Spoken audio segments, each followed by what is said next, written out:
Is this thing on? All right, let's get this show on the road. Okay.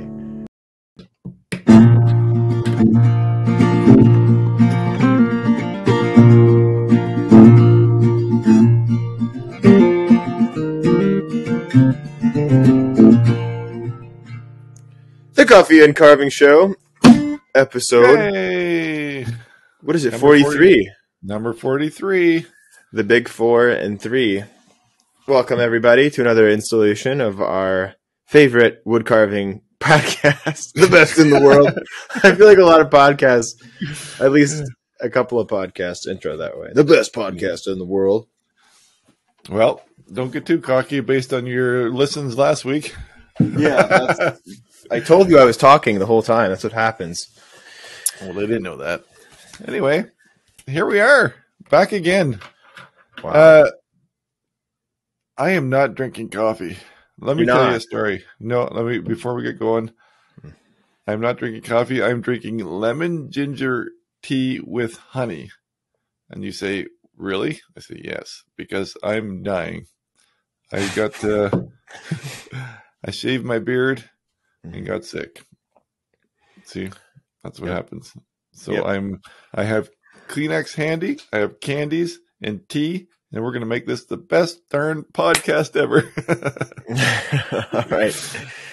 Wow. Well, there you go. He's sick and he's eating candy, and he wonders why he's sick. Candy, so I don't start coughing. Yeah. Also, someone turned the heat off sort of in this country because I got blue jeans on, shirt, and my flannels. I know. I'm so happy. Speaking of blue jean and a flannel, my dad, for the first time in years, went with my mom. I think, at least. I don't know if my dad's been to the gym in a while, but Dad, if you're watching this, sorry if this is embarrassing, but my mom's texted me this today. Dad's at the gym. He's wearing blue jeans, a flannel, and a baseball cap on a treadmill. Me and your dad, we're the same. Oh. That's Phil Lacasse for you. That's funny. You drinking coffee? Today I tried something different. I didn't have any ice in the ice maker, so I put some frozen strawberries underneath my espresso machine, and I did a nice long draw, and which means that I let it extract a long time, make a lot of coffee, and we'll see what it tastes like. I have an idea how that's going to taste. Oh, It tastes pretty good, actually. It's not terrible. Have never even seen, even in the fruity coffee bars, the strawberry coffee. I don't know if I'd recommend it, but it's tolerable. Okay. Well, anyway, big thanks to our coffee buyers this week. That goes out to, who do we got? Deb and Bob and Claire. So thanks, guys. Thanks, Deb. Thanks, Bob. And thank you, Claire. Yeah. We do appreciate the support and appreciate it very much. We do. We do. So what you been up to this week? Well, this past weekend, I spent a considerable amount of time at Rochester, Michigan's Municipal Park at Rochester Arts and Apples. And that's the it came to us in a very funny way. I actually was coming back from last week's art show with my wife, and we did so well. I said, it would be nice to do another art show. And I said, next weekend's probably one of the best art shows our state sees every year. And I said, well, one year I actually was able to get in by just calling last minute. Actually, I showed up to the fairgrounds the day of the event and said, hey, is there any way that I can get in this morning? And she said, yeah, we actually had a few cancellations. So I did that again this year, and they let me in. Surprisingly, they had someone drop out. Wait, let me ask you a question. Yeah. Why were you not going to go? That's a really good question. To be honest, I've just had less and less of a desire to do events post-COVID. I just going anywhere, traveling to do anything. I just like working from home. I like making the carvings, commissions. I like teaching from home online. And I just decided I was going to do less art shows this year. Okay, and fair enough. But it was really silly because this art show is 10 minutes away. So I Exactly. had That's no what excuse. I was thinking. Yeah, I had no excuse. And so that's why I ended up crawling back on my hands and knees, asking if they'd take me, and they did. And so I had to prep for a 3-day weekend when I had about 2 days to prep. So I spent a couple of hours just running around, caffeinated with like chicken with my head cut off, until my wife came in the studio and found a shelf off to the side in my shop that had carving after carving on it. It's funny because she went up to it and I said, "There's nothing up there." And she said, No, I think there might be. And so I'm like, okay, well, shoot yourself, whatever. And she was up there. She was grabbing stuff. And also suit yourself, not shoot yourself. And that would be really dramatic if I had asked her to kill herself over that. But it's a tumultuous relationship. And so she went up there and she started pulling things down. And I was like, where did this was from COVID and another carving. This one's really nice. And funny enough, I happened to be calling Doug to ask him a podcast question. So he watched in real time as my wife pulled down, maybe 20 plus carvings? 20 carvings. I said, what a dingling. Most of them were like 80% done. I mean, it was a fantastic, it was so cool it was like instant inventory that I had to, button up, but it was still just awesome. So. But the fact that you didn't even remember that you had them was the best part. Right. Yeah. Well, they were from 2 years ago. I was making videos for the school and just piling up carvings on this weird off the normal area of carvings. Yeah, that was fun. No, I was good. And you're like, I don't even remember making this. No. Yeah. Half of them, it was just under a weird state of COVID lockdown distress, just carving. Yeah. So, but otherwise, it was a good show. We actually were shocked as to how many people came out and how many sales there were. We, typically on a show like that, a last minute show, you're lucky to sell half of what you would had you been prepared. But we did better than we had done in past years there. So very happy with that and glad that I called last minute. So that kept me occupied. One of the highlights from that, I'll say, and then I want to ask you about your past week. I can imagine what the highlight is. Oh, really? I'll tell you first, then you can guess. Okay, you tell me. I know what it should be, but it's not. One of the highlights was certainly was not you, Doug. Oh, shucks. Yeah, sorry. No, we'll get to that. I didn't want to burst the bubble there. So you'll do that for me. I made a carving of Thomas Edison and brought it to the show, and some guy came up and said, "Is that Edison?" Well, he said, "That's Edison." I said, "Yeah." He said, "Well, I was actually an archaeologist who worked on uncovering Thomas Edison's childhood home from the ashes. It was collected after years and years of this home burning down. Oakland University, our local university, was hired to dig up artifacts from his not burial site, from his home's wreck, from the wreck of his childhood home. Anyway, long story short, he gave me this book, and really fascinating dude, and knew so much about Edison. And it was cool to meet him. That was definitely the highlight. There really wasn't anything else that happened that was interesting at all or eventful. I didn't really see anyone else that I cared about other than my wife. Right.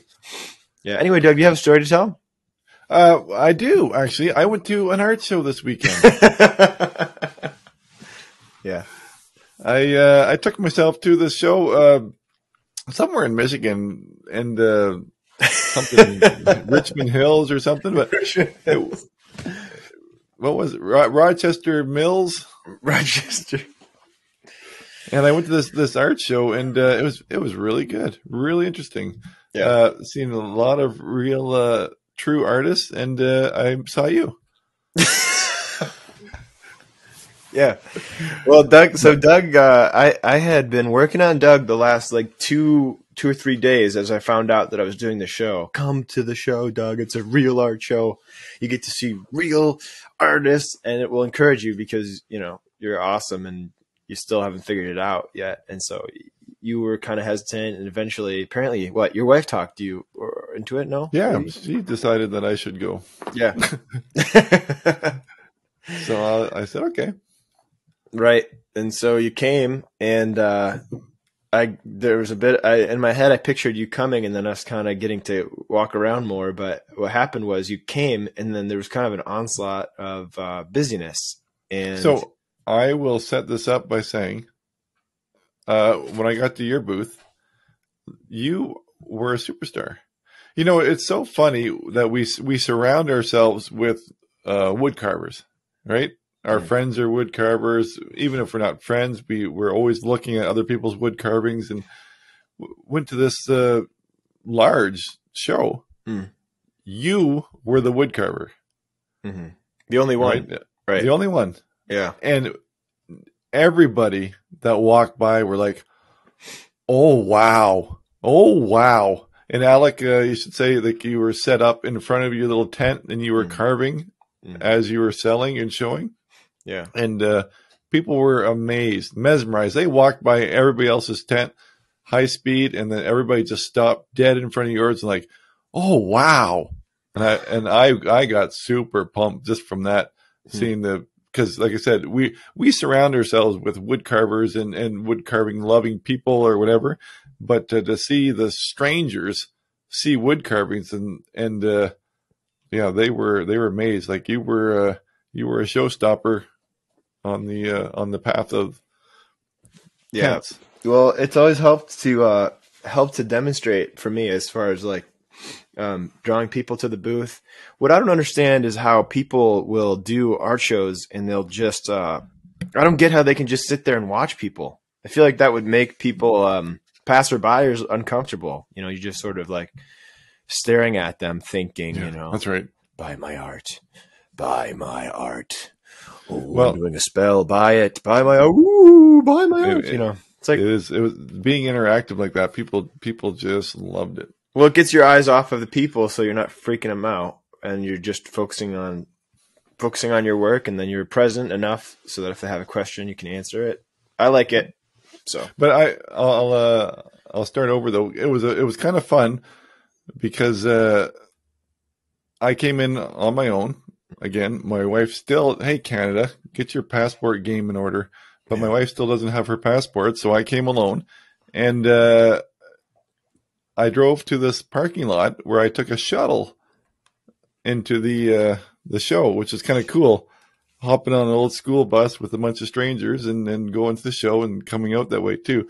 But in the parking lot, there was this artist there in the parking lot. I didn't tell you about this.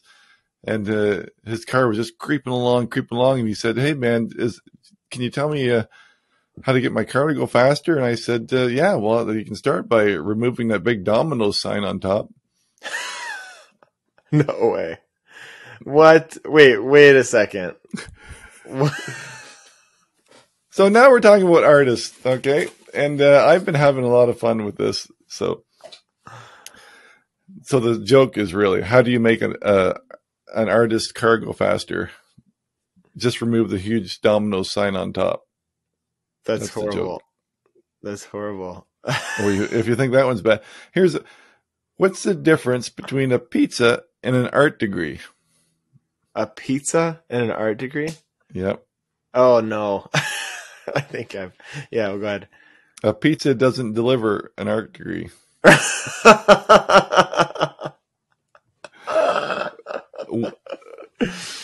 Where's the best place to watch people with art degrees while they're working? Walmart. Oh, goodness gracious. Now, you're going to offend some people who work at Walmart. I know, this is fantastic. But this is my all-time favorite one because it's actually true. Right? How many artists does it take to change a light bulb? Oh, gosh, I don't know. How many? 10. 1 to change it, and 9 to reassure him about how good it looks. And that's where we started. And that is so real. Isn't that true? It's so true. Isn't that true? Yeah. Reassure me. Tell me I'm good. Yep. Yeah. I love that one. Yeah, it's a good one. It's a good one. But anyway, Unfortunately, all that to say was it was true. I came into your show there, and it was kind of fun taking the shuttle, and then just walking into this art show, and there was a couple hundred booths, tents, whatever, and it's fantastic. Saw all kinds of good stuff. But like I said, as far as wood carving, you were it, and you were the show. So it was interesting. Which is definitely sad for them on the front of wood carving that there isn't more. It was surprising to me because the last time I was in Rochester Arts and Apples, at least as far as I can remember, there were other carvers that were at least a couple of other carvers, and there was definitely one who did faces, and I don't know if he just didn't do well there or what, but yeah, he hasn't been there, so it's sad. It's disappointing for sure. Disappointing for me at least, but I was super inspired after being there. Were you? I certainly was. I sure was. It was I haven't come to a conclusion in my mind yet because I've been mulling it over and ruminating on it. What is art? Yeah. Excuse me. Cough break. It was interesting that when looking at everyone's thing, there was no, I guess I don't have my words right, but to say just art, but there was no goofy art. It's serious art. Mm-hmm. Yeah. Right? And it was funny. Like, well, let's back up what I've been up to this week. Sure. Because I did some YouTube videos. I've been carving tiny stuff. And I did these little square apples. Yep. Tiny little square apples. I love those. Right? They're so cute. But the week before, I had done these little books. Yeah, even better. Little books. Oh, I love them. They're cute as a button. But to make them not just quirky, I thought, let's, on my own time, I went back and I supersized my little ones. Yes. And I made them huge. Right? I love it. Yeah, that's awesome. That said, I did the same with the books. And then I took the books and then I made a big book. And I put I love it. A bookworm. The bookworm. Okay. So now, this is what my conclusion of these two things. I would say this could be art. Yeah. This is goofy, and you wouldn't call it art in that sense of an art show. This could be a standalone piece of art. Yeah. Whereas this, you add the goofy into it, it's out. Does that make sense? Sure. Is there something to that? And I think we've talked about this before, even when I was talking about painting my faces versus not painting my faces. And there's something I have to figure out in that. Yeah. Yeah, no, it's definitely an interesting topic of conversation. Like, what makes something art, and why is serious art serious looking? Oftentimes, right? Or is it the customer that we're dealing with, and not the form of art? You know what I'm saying? Like, it's still art. Right. Everything you create is art. Okay, but in that art show thing, it's pretty serious. Yeah. Right. So, yeah, I don't know why that is either. I guess, we've talked about this before, but, I know a few, specifically there's one portrait painter who mentioned that when she's painting a face, for instance, she's not looking at making it smile or frown or trying to allude to any emotion.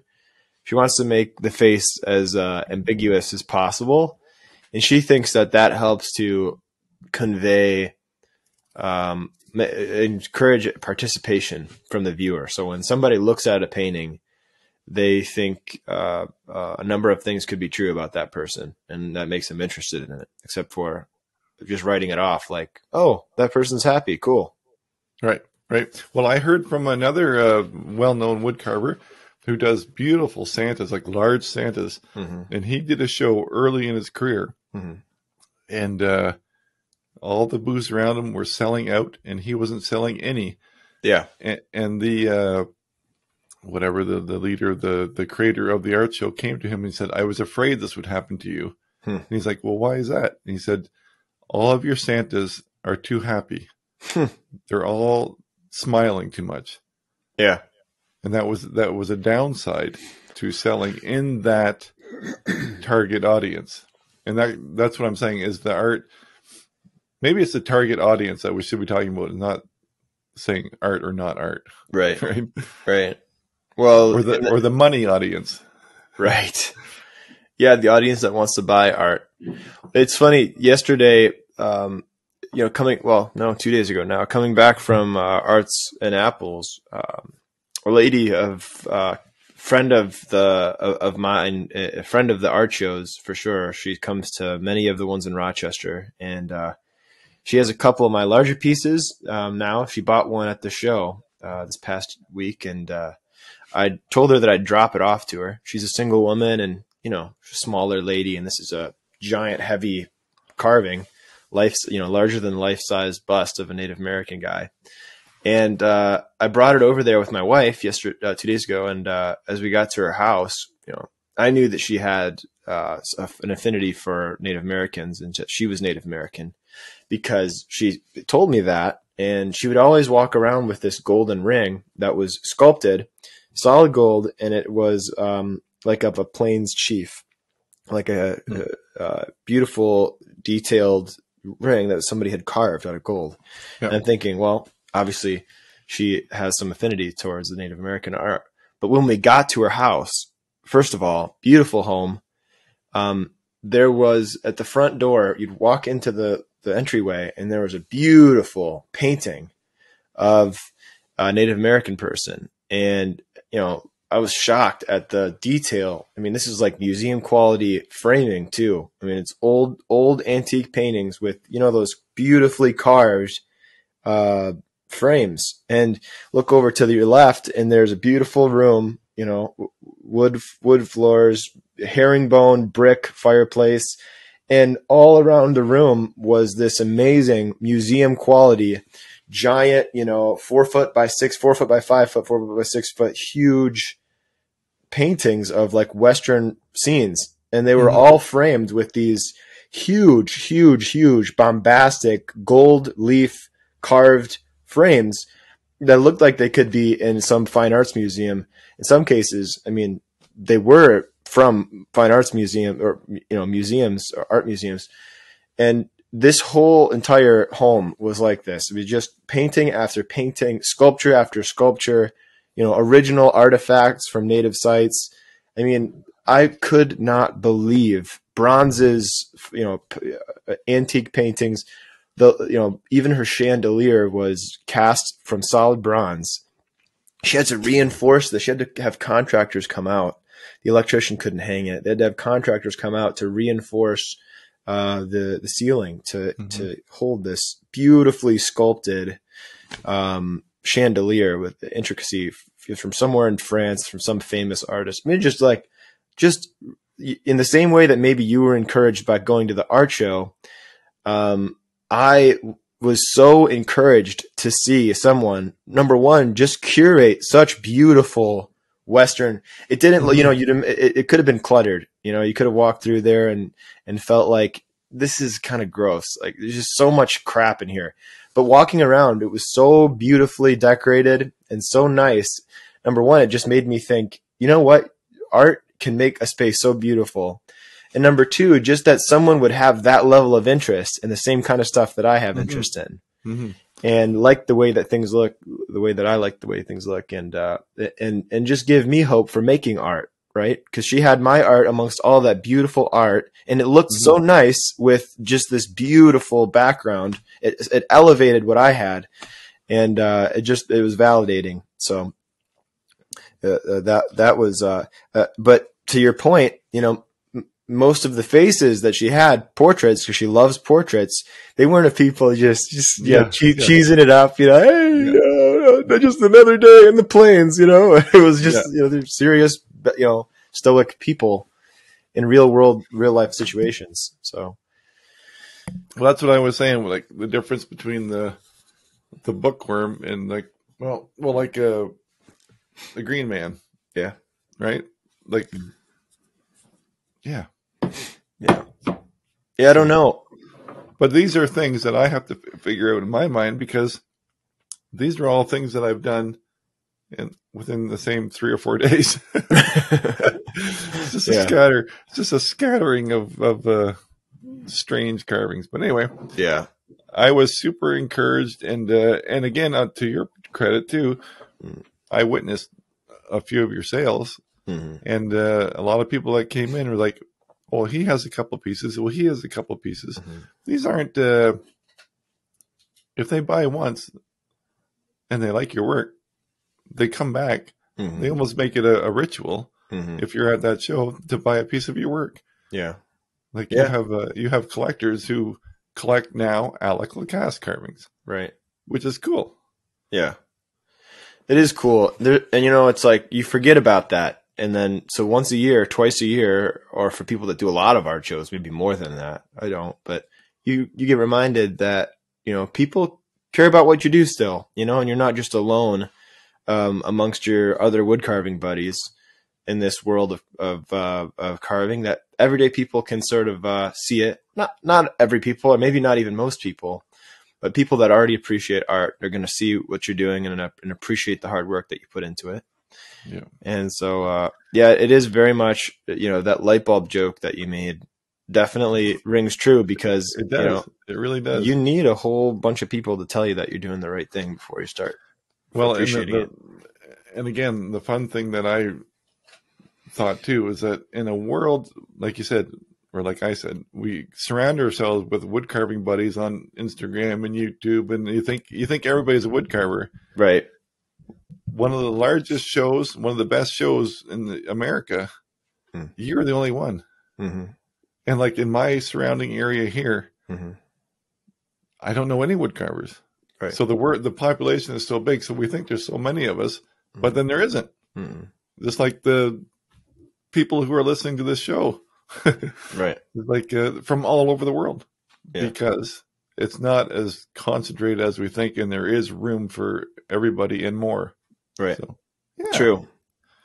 True. And the ones that do it to a really high degree, they're so busy with work, and they're not promoting what they do all that well. In many cases, they're working for other people, or they're working for themselves, doing the installation work, and they're not spreading the good news of carving other than just by virtue of making good stuff, which I think is good. I think that's probably the best way to spread something, is just make good work.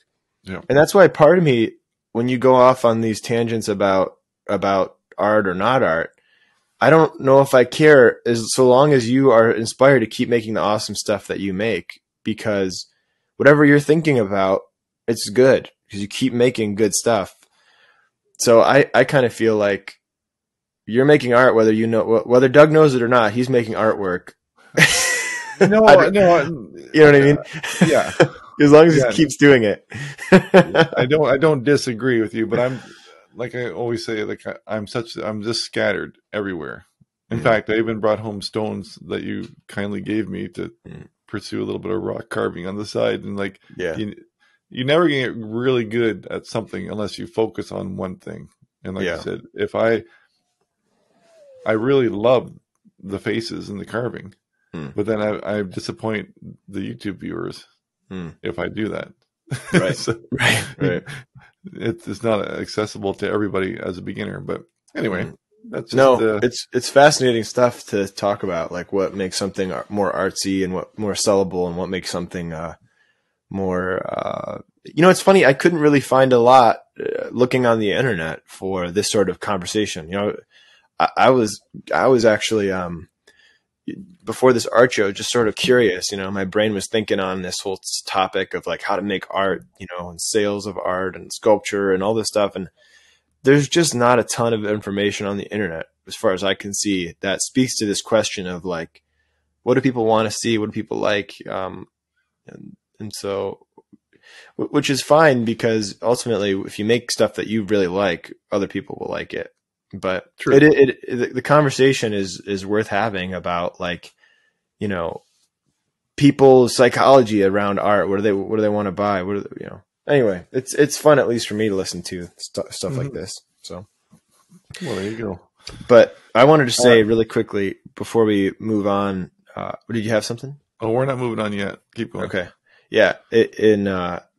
Well, no. Go ahead then. Do you have something to add to this topic of art? No, but I do have something to add to this topic of you and me together. Yeah. I came home and I told my wife,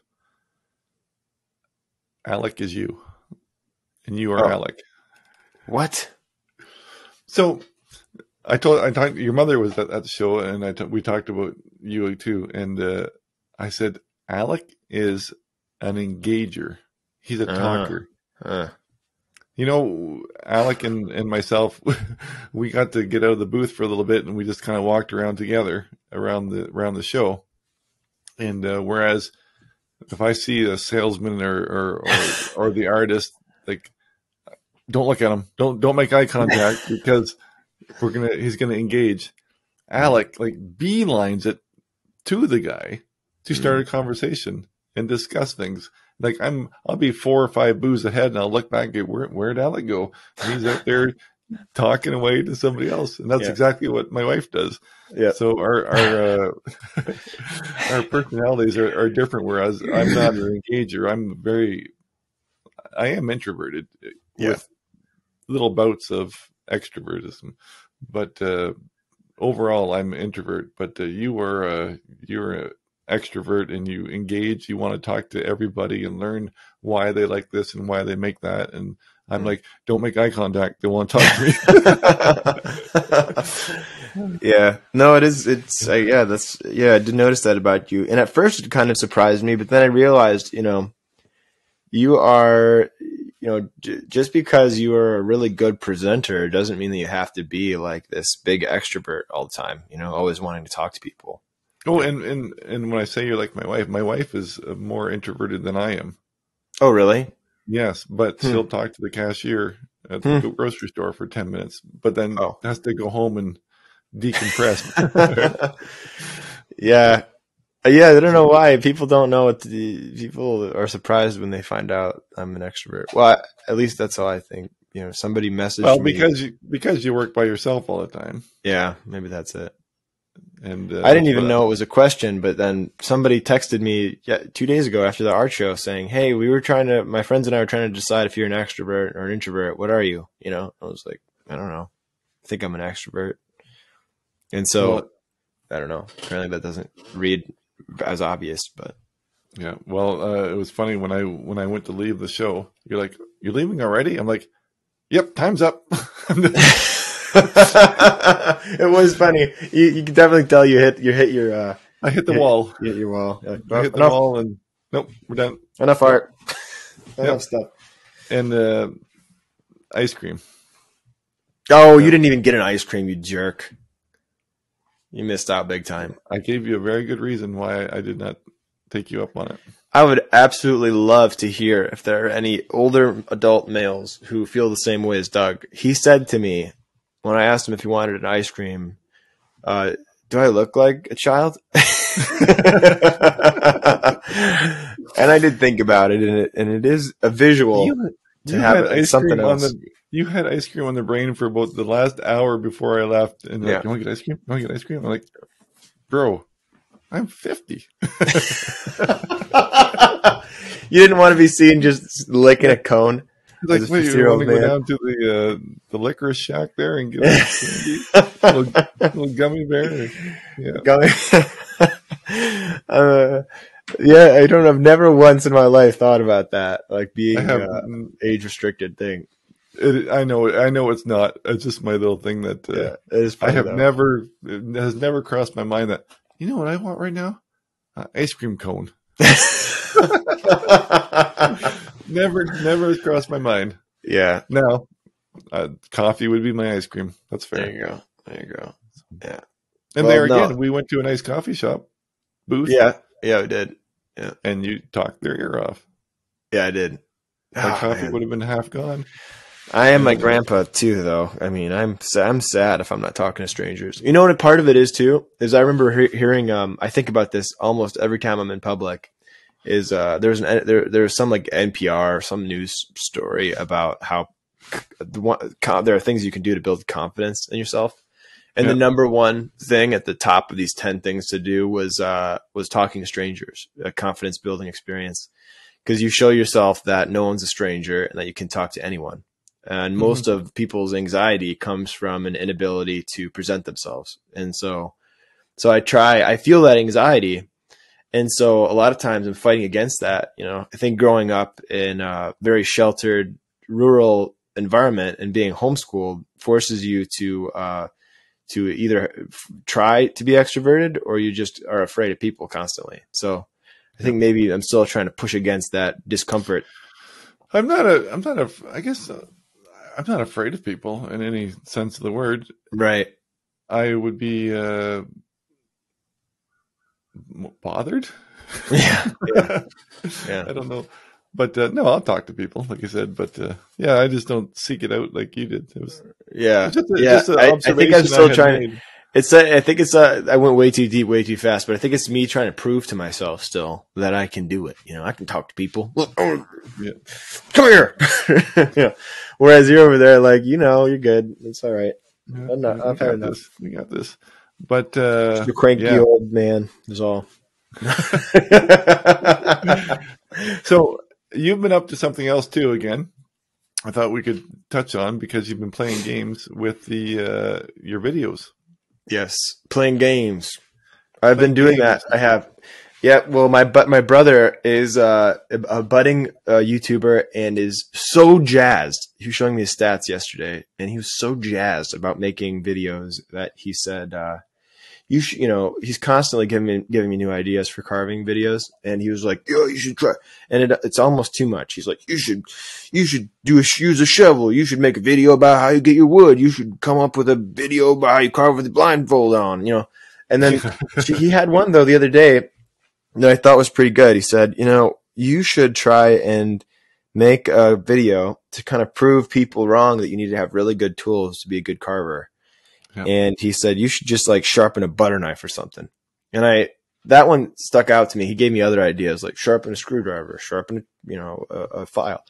But I had a couple of extra butter knives floating around on the shop wall magnets, for working with clay. I can't remember the name of that English, sculptor who we follow on Instagram, the big muscly guy.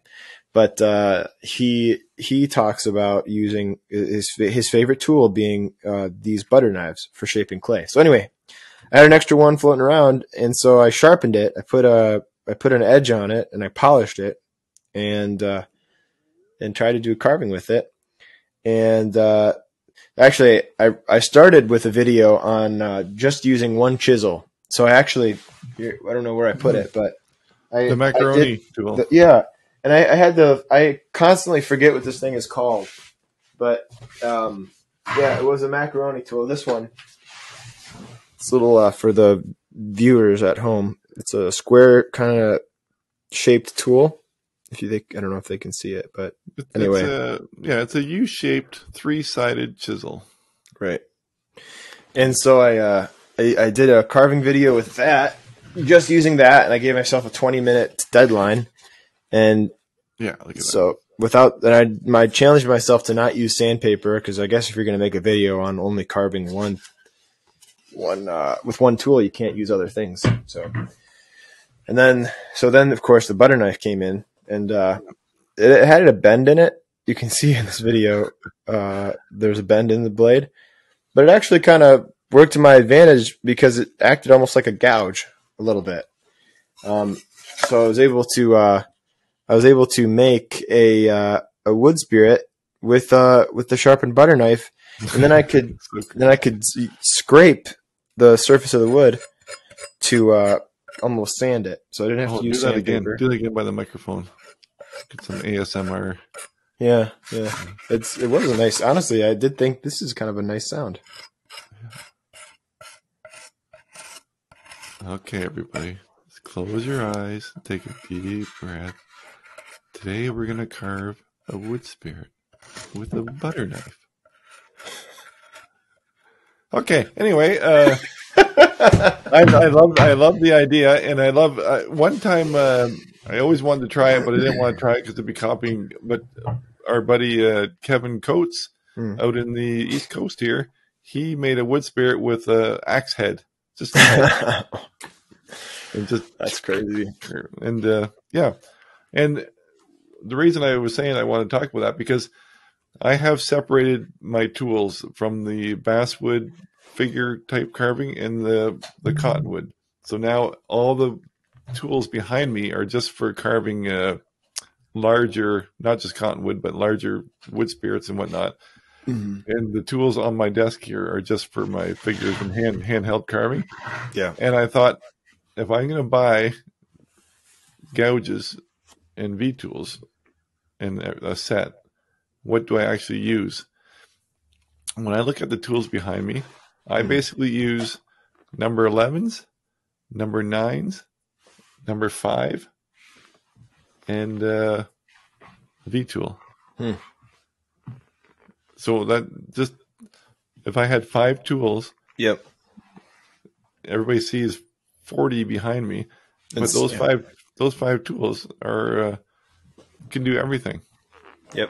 In fact, I've even gotten away from using the V tool by using a gouge, and then if I want to sharpen it up, I'll just run my knife in the middle to make that center. So, yeah, no, it's pretty awesome what you can do with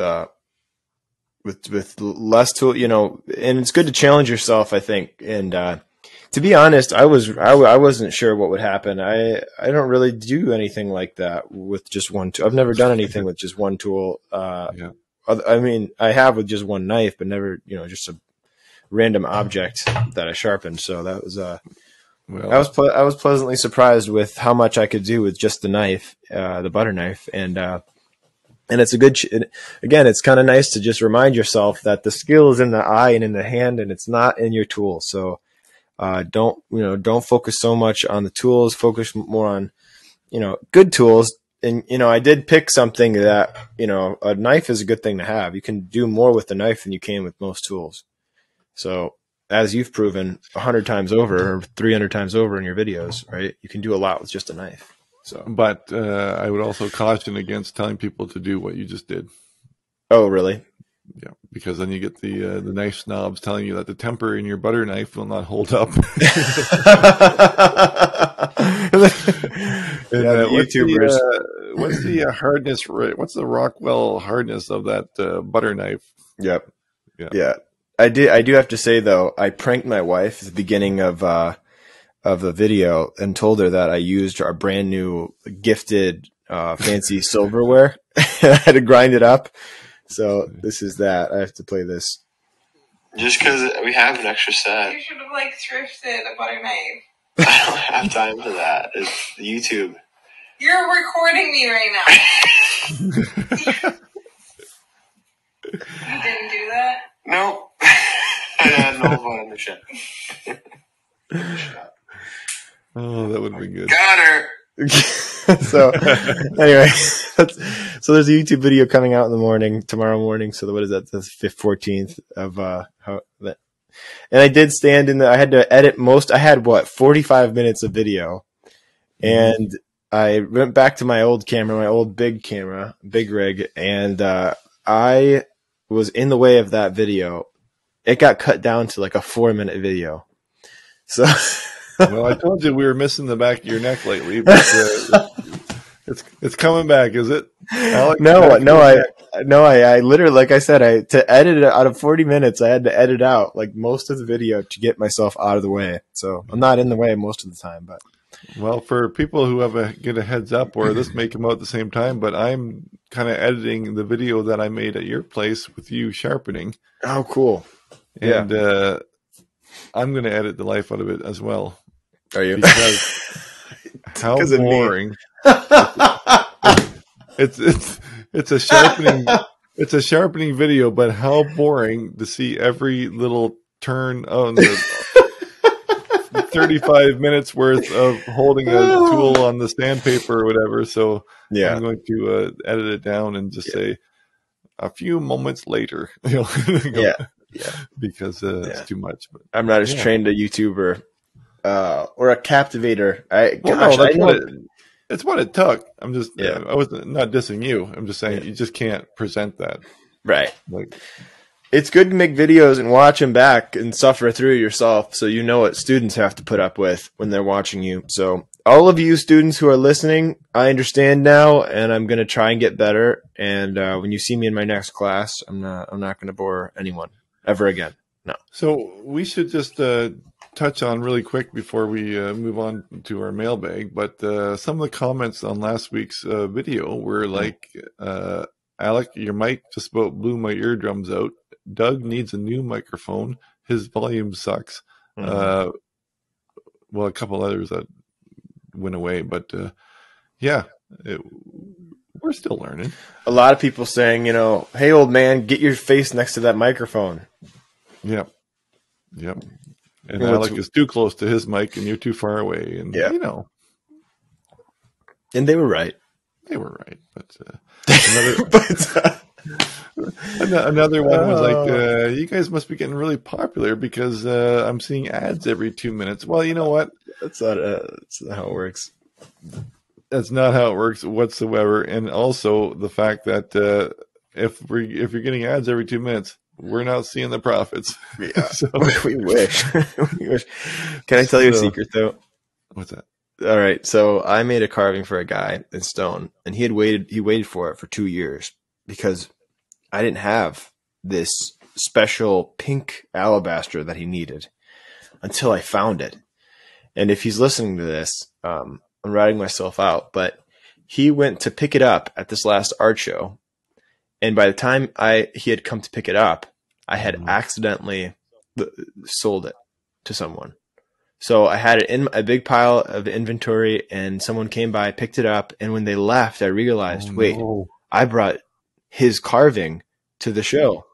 So I had to look through all of my stone, and I realized I don't have a single pink stone in my possession. So I go, it's fine, calm down, Google pink alabaster. Nothing. There's not a single pink alabaster stone available on the internet for sale at any sculpture house anywhere.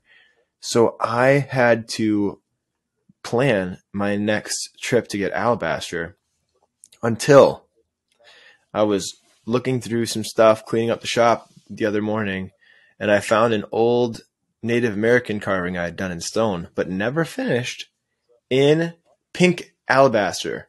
So all I have to do is deface this head, get rid of all the hard work that I put into this stone, also that I can try with a reference photo of the original carving, try and mimic myself so that this guy will not know that I sold his original carving that he's already gotten a picture of, he's already approved, he loves. So you just outed yourself big time. Oh, yeah.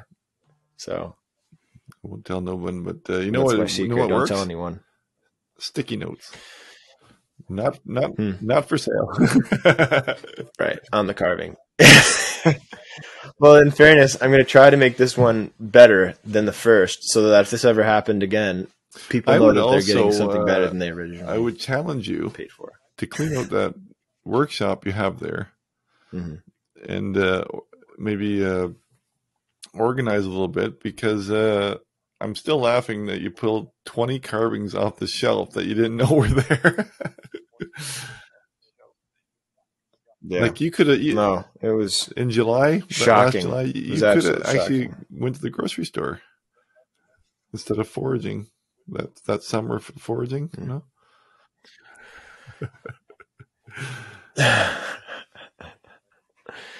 I don't know. All right. I'm silly, but yeah, it's good to have a wife. I recommend it if you're a single guy out there and you're on the edge of getting married with somebody, and you've got, who knows where these wood carvings are hidden, man. you won't know. She'll find the money. She'll find it. So she'll find that money. It's so funny because, I used to dread waking up really early to do anything. And now that I'm married,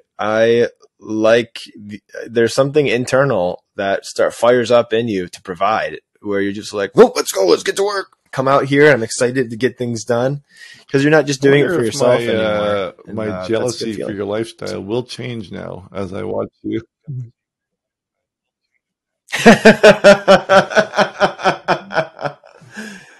Oh, I don't know if I said this last podcast, but I'll say it again, and then I won't say it ever again. But my buddy and I were talking, and he said, "Man, it must be nice to work for yourself." I said, "I think it's pretty good, but it's like having a really inconsistent boss who sometimes like really hates your guts, and then other times just like way too lackadaisical with you." And he knew what I meant right away, and he said, "Well, you'll have a new boss in a couple of weeks." Right before I got married. So, yeah, it's all good. Anyway, we got something to do, don't we?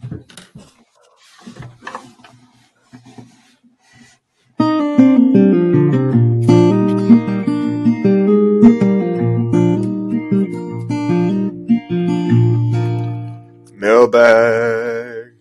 Altoids. Brought to you by. Do you ever eat Altoids? I have a very big affinity for them, and I have a sugar-free version of them that I like a lot. Yeah, it's not a shame. Is it healthier? It's a shame. It's healthier. Fake sugar better than real sugar? Yeah. Yeah. It's stevia. Okay. It's not like that if it's aspartame. True. Yeah. Well, fact check us, internet. Does Altoids YouTube use will anyway, I'm sure. aspartame? Altoids makes Altoids doesn't make it. It's another product that comes from Trader Joe's, and it's $2 for a tin. And it's I don't remember what they're called. I wish I could, but you'll see them when you go to the register at your local Trader Joe's. Sorry, mailbag. Did you say mailbag? Mailbag. Oh no, mailbag. Well, we got a big old bag of mail for y'all. There's only a couple. This one from Billabong. It says here, pack it up with these athletic picks. Wait, sorry. 3 times over with laser engravers if I accepted every offer from laser engravers. Yeah, if we were smart, we would be all over those laser engravers, that's for sure. We could laser all kinds of things. We could laser our lives into something good. Daryl Doss says, "Good evening, Dudge and Alec. For a few forgot how to read. A few years ago, I shot my first buck and turned the meat into jerky using Doug's recipe, and and my kids and I loved it. And my kids and I loved it. Sorry, I thought that turned dark in my head for a second. I wanted to do something with the antlers. My wife isn't the biggest fan of trophy mounts, so I was able to get a couple of Helvey blades and turn the antlers into handles. I'm pretty excited about how they turned out. If you guys could pick a handle material or blade, what would you choose? What would it be? Wood or another root?" Glad you're back, Daryl. If I was speaking for myself, I am. All right. Nice handles. What is my favorite handle? You go. We don't know. I've not given this any thought. For me, I don't really care as long as it's durable. I will say I thought it would be cool to make a handle for a carving tool out of G10. It's a lightweight handle, but bullet still want to do that. I handle these Helveys with birch. I like simple birch. Walnut's nice too. I put walnut on that one, and these OCC tools are walnut. So, but I don't like. Yeah. So you like the basic? You're kind of a basic birch guy. Basic birch, but I don't like. Doug's a basic birch. Anything but oil on my handles. In fact, if I buy a tool that has a varnish or something shiny, I will sand it off post haste, as fast can be. Get that shine off there.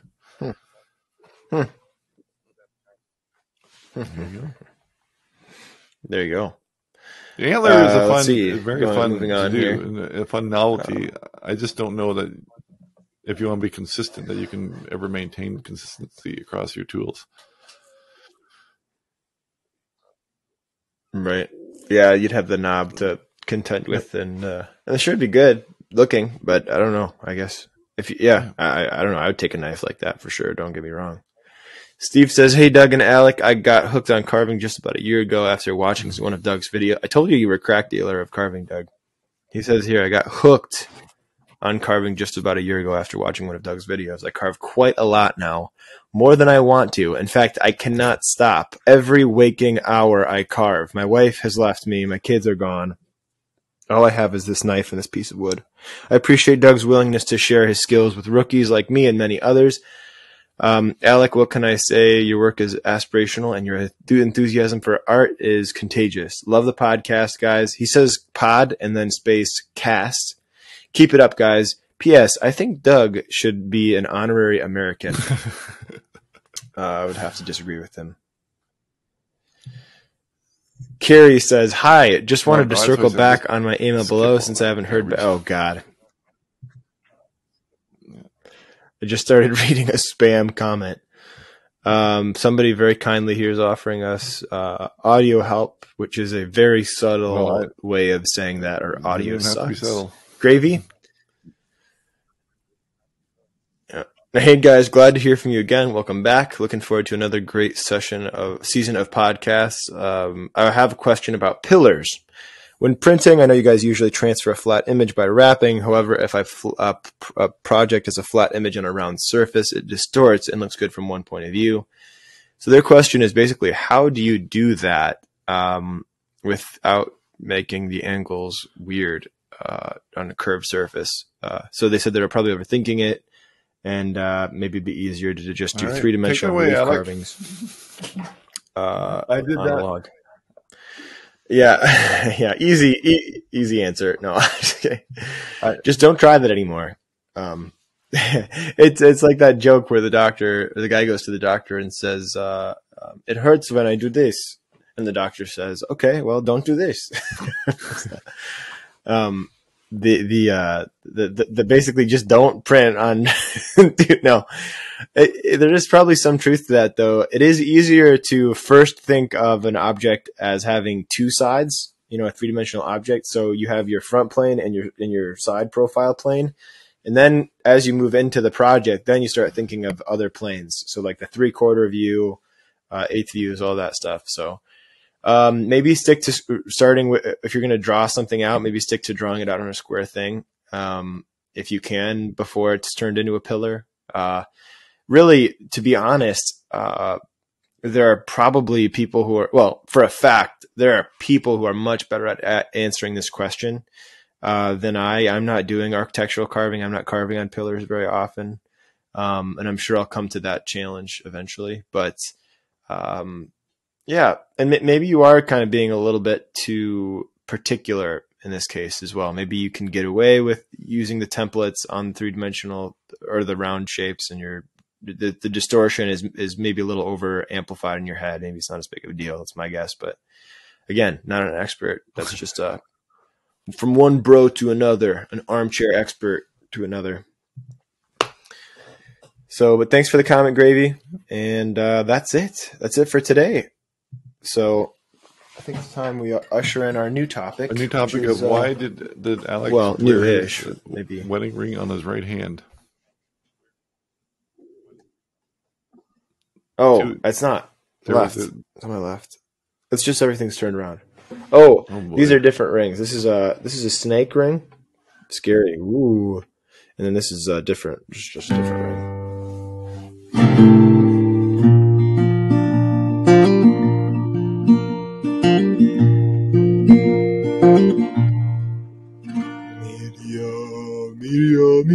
Media. What you been listening to? What you been taking in lately, Doug? I'm going to go music this week. I did not rediscover this band. I knew of this band for the last decade or so, but nobody else really knows about them. and they're a super fun band. I love it when I find a new album, and that's what this is about, is their newest album that I just discovered. And it's one of those ones that you listen to from the beginning to the end, like a story, like an experience, like a Pink Floyd, like an Arcade Fire. It's quirky, weird, and you never love them the first time you listen to them. You ever get those? The first listen. Oh yeah, like, all the good ones are that way. It's okay, but anyway, it's a Canadian band called Besnard Lakes, and I found them years and years ago. But their newest album was called I think Besnard Lakes is the Last Great Thunderstorm Warning.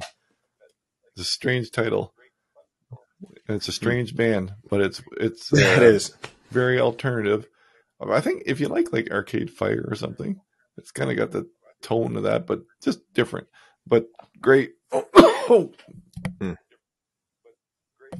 didn't mute that one. Real great band, and highly recommended. And again, very pretty much unknown, but they've been around for forever and really good. So I recommend that album because I can just sit there and listen to it right straight through and just love it. So yeah. Oh. Interesting stuff. Yeah, I like when you pick music because I can listen to music while I'm carving. My wife knows that album inside out and backwards as well, driving. From 2 doors over, from me listening to it in here. Oh, wow. Very loud. Yeah. All right, for me, it's been Braiding Sweetgrass. It's a book that I've had suggested to me in the last 2 weeks. I think maybe 3 times, 2 or 3 times, at least 2, but probably 3. At least 2, but probably 3 times. I'm trying to do it for our old president. Probably. Braiding Sweetgrass is a book by Robin Wall Kimmerer.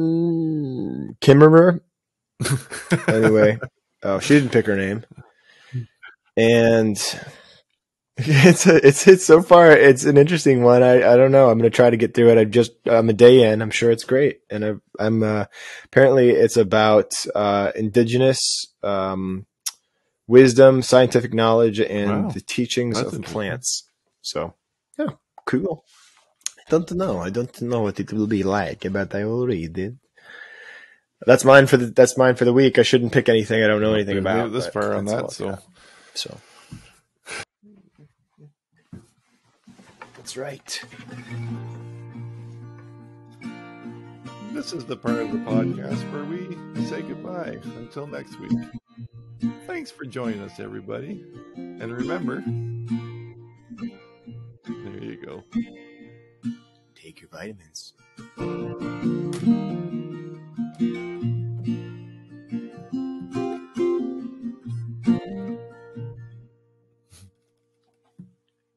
Bye.